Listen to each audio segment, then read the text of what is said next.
हिरवं नाशिक धोक्यात. तपोवनमध्ये 1700 झाडतोडीच्या प्रस्तावावर नागरिकांचा संताप. कुंभ होऊ दे पण निसर्ग नको मारू. आगामी कुंभमेळ्याच्या तयारीच्या नावाखाली तपोवन परिसरातील तब्बल 1700 झाडे तोडण्याचा प्रस्ताव समोर आल्यानंतर नाशिककरांमध्ये तीव्र संताप उसळला आहे.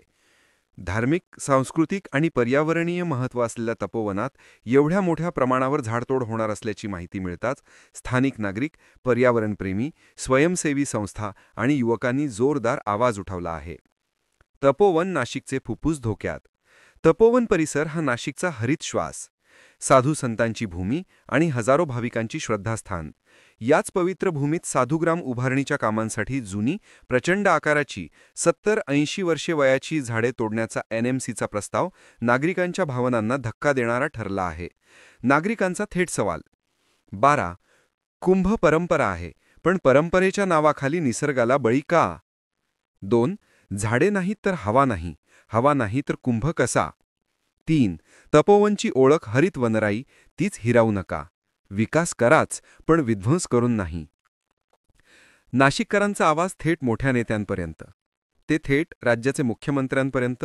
नाशिककरांनी आपली मागणी मुख्यमंत्री देवेंद्र फडणवीस, केंद्रीय गृहमंत्री अमित शहा आणि स्थानिक खासदार राजाभाऊ वाजे यांच्यापर्यंत पोहोचवण्यास सुरुवात केली आहे.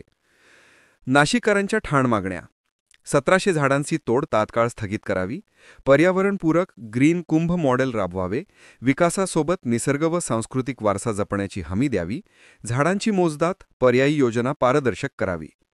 नाशिककरांच्या हृदयातील हाक. नाशिककरांची भावना स्पष्ट आहे: धर्म मानू, कुंभ मानू, पण निसर्गाचा बळी देणार नाही. निसर्ग वाचवणे म्हणजे नाशिकचे भविष्य वाचवणे आणि भविष्यासाठी आस्था संघर्ष सुरूच आहे. न्यूज ब्युरो, संघर्ष उबाळे, नाशिक. आयुक्त करिश्मा नायर यांनी काल खुलासा केला आणि त्यांनी म्हटलं की फक्त 10 वर्ष जुनी आम्ही झाडं कापून टाकणार आहोत. त्यांनी या पद्धतीने सांगितलं की जसं की काल आलेलं गवत उपटायचंय. अहो मॅडम, आमचं असं म्हणणं आहे की तुम्ही एकदा इकडे या आणि इकडे व्हिजिट करा. एकही झाड कापण्याचं तुमची इच्छा होणार नाही, अशा पद्धतीचं इथे वातावरण आहे. इतकं सुंदर तुम्ही बघू शकता. इथे सगळ्याच झाडांवरती क्रॉस आहे आणि या सगळ्या झाडांवरती टांगती कुऱ्हाड आहे. कधीही हे कापले जाऊ शकतात. आमची म्हणून अशी मागणी आहे की जी 21 तारखेला जनसुनावणी होणार आहे ती मनपाच्या बंद भिंतीत न करता इथे तपोवनामध्ये, या वनामध्ये, जे वनावरती कुऱ्हाड यांनी टांगती ठेवलेली आहे त्या वनामध्ये आपण करूयात. आणि या मागणीसाठी महानगरपालिकेला मेल करा. या सगळ्या गोष्टींसाठी तुम्हाला टेम्पलेट हवं असेल तर मला मेसेज करा. जास्तीत जास्त हा व्हिडिओ शेअर करा, NMCला टॅग करा आणि माय NMCचं जे DM आहे ते या व्हिडिओच्या DMsने भरून गेलं पाहिजे. धन्यवाद.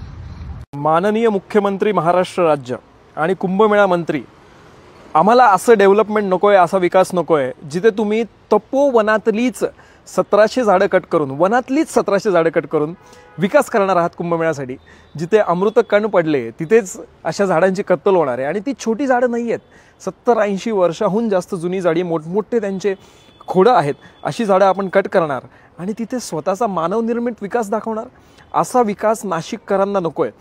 सो माझा याला ठाम विरोध आहे. अशा प्रकारची डेव्हलपमेंट जी निसर्गाच्या विरोधात काम करते आणि कुंभमेळ्याच्या नावाखाली आपण करतो आणि तपोवन या शब्दाच्या विरोधातच आपण काम करतोय. वन म्हणजे तुम्ही ते निगा राखली पाहिजे त्याची. 1700 झाडं कट करून आपण मानवनिर्मित, कॉन्क्रीट निर्मित तिथे काय बनवणार आहोत? आणि नाशिकमध्ये असं का होतं? नाशिकचे आमदार, खासदार याच्या विरोधात आवाज का उठवत नाही आहेत? याबद्दलही मला थोडीशी नाशिककर म्हणून साशंकता वाटते. मतं मागण्यासाठी सगळे मागे फिरतात, बट ह्या कामाच्या विरोधात कोणीच पुढे येऊन एक कमेंटसुद्धा करत नाही होत. आपण शुक्रवारी याच्या रिलेटेड मनपामध्ये काहीतरी सुनावणीसुद्धा होणार आहे. बट आय होप नाशिककर तुम्ही या गोष्टीला विरोध कराल. या प्रकारची डेव्हलपमेंट आपल्याला नको आहे. नाशिक हे कायम हरित राहिलं पाहिजे, स्वच्छ राहिलं पाहिजे, निसर्गाशी कनेक्टेड राहिलं पाहिजे. रामानी इथे येऊन वास्तव्य केलं आणि आपण त्याच रामानी जे तपोवनात वास्तव्य केलं तेच तपोवन नष्ट करायला निघालोय आणि तिथे आपण 1700 झाडं कट करणार. म्हणजे मला हसू करडू हे कळत नाही. सो माझी आदरपूर्वक विनंती आहे तुम्हाला नाशिककरांना की हा व्हिडिओ जास्तीत जास्त शेअर करा आणि यासारख्या गोष्टींना विरोध करा. नाही तर काय होतं, मतं मागायला सगळे येतात, बट ह्या गोष्टीसाठी आपण विरोध नाही करत सरकारला.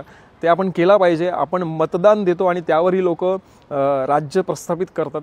सो आपलं कर्तव्य आहे की त्यांना विरोध पण करणं आणि सहकार्य पण करणं. तुमचं काय मत आहे कमेंट सेक्शनमध्ये जरूर सांगा. आपण पाहत आहात सत्य, वेग, विश्वासाचं नवं केंद्र, इंडिया न्यूज 24 तास.